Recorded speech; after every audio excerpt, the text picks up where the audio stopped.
Mwala Nandolavu yatandise akanyomero kaffe ka Somolola tuweche tugendako wali ku Sheraton mwana mulenzi Sebugwawo ate wali okutusako byonna byalina Sebugwawo bakukwasiza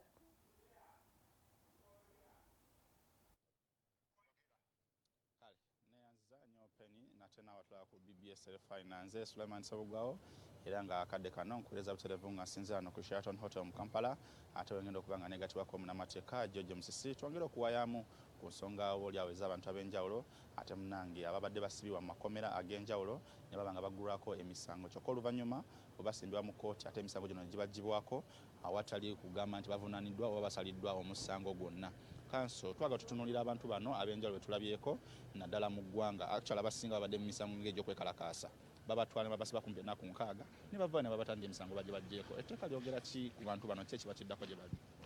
ekisooka abantu bano basobola okuwawabira gavumenti bwe baba bafulumye eri omusango bayita malicious prosecution wogamba nti bampawabira nga bayina bagenderera kumala kiruyi so si nti waliwo obujulizi era bwowawabira gavumenti mu musango ogwo senga okakasa kooti nti ekyamazima tewaliwo nsonga yonna lwaki nvunaanibwa naye ne banvunaana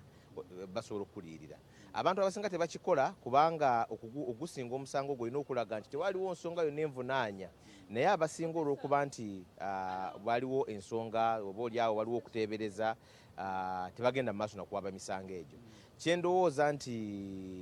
kibi kubanga ku nkomerero ya byonna omuntu baba bamaze lunaku lumu mu kkomera nga tolina musango kimenya era obulamu bingi bifuiriddwa so nze ndowooza nti tulina okudda ku nsonga ndowooza ne minisita w'ensonga z'omunda Mwami Otafiire yagyogerako nti basooke banoonyereze lwakiri nga 7 ku 100 mulyoke mukwate omuntu so si kusooka kukwata kubanga emisango mingi eriyo n'abamala emyaka mu kkomera najja emisango gino egya Naggomola n'amala emyaka 5 mu kkomera agenda tuka okuwulirwa ne bagamba nti tewali bujulizi oba tewaliwo musango so nze ndowooza nti ekyo kyekimu ku bintu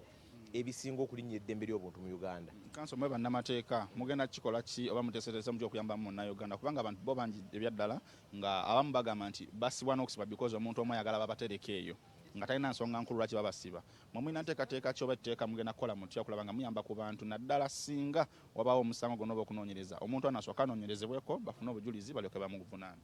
Ku misango egya Naggomola nga okugeza okufa oba okutemula waliwo emusango oguli mu kooti ensukkulumu ogugamba nti gwagala gulangirire nti ku muntu okubeera ku alimanda ebbanga eddene nga tawozesebwa kimenya ssemateeka so kooti etekewo obudde era oluvannyuma kijje ne mu palamenti oba bakyuse etteeka nti bagambe nti omuntu abeere nga ku alimanda kusukka nnaku bweziti kubanga ekiseera ebisinga ennaku eziriwo olwedde mu ssemateeka bwe baba ogenda ziweza ne bakusindika mu kooti enkulu kati bwogenda mu kooti enkulu wo tewaliwo kiseera kimala oyinza n'okubawo emyaka 6 n'ekyo nze ndowooza nti ekimu ku bityo kulinda musango ogwo ndowooza guli mu kooti ensukkulumu. Ekyokubiri tukubiriza nnyo abalamuzi nti ensonga eno ey'okweyimirira baleme gigaana nga tewali nsonga kubanga kikendeeza n'omujjuzo mu makomera abasobola okweyimirira beeyimirirwe kwakati nga n'omusango gwa Sami gwoyogeddeko yeyina abajulizi abeeyimirira nga bazze naye ate kooti olw'ensonga emu oba endala nemugaana okweyimirira so ndowooza okumma okweyimirira kireme kukozesebwa nga kibonerezo kuba ku nkomerero ya byonna omuntu aba tannavunaanibwa aba tannasingisibwa musango saaba akyatwalibwa nga atalina muntu nga nze naawe. Kanso obunafu mu mateeka buvuddewa obunafu obukulu buli awo ekisooka bwe okugamba nti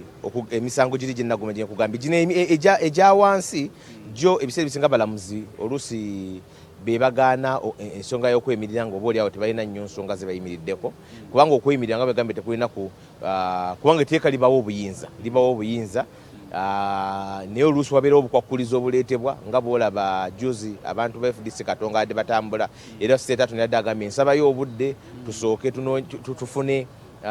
twekananye ebiwandiiko bino oluusi baleeta obukwakkulizo nga bwakulemya bulemya naye ku nkomerero ya byonna etteeka liri ddungi naye ku misango giri egya Naggomola etteeka litaaga okukyusibwamu okuteekawo ennaku bagambe nti omuntu abeere nga ku alimanda senga omusango gubeera nga gumaze emyaka egisukka 2 nga tegunawulirizibwa okugeza abeere nga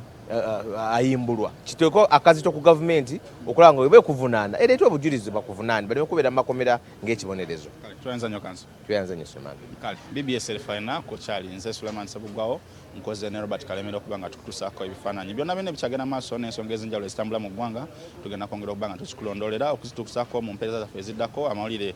gy'otobadde gajja ku ssaawa 6:30 amawulire gambuuze ku ssaawa 1 n'amawulire ageesigika ku ssaawa 4 akuume atakuumira mpeera Ssaabasajja Kabaka awangaale.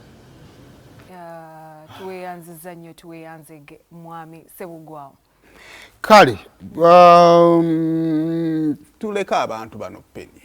weesibe nnyo ku bantu bakukoowa ate bwe bakoowa ate bakoowa bubi koowa bintu baleke Allah agira bankuumira era abatatutegeere tebajja tutegeera Sumulula twecce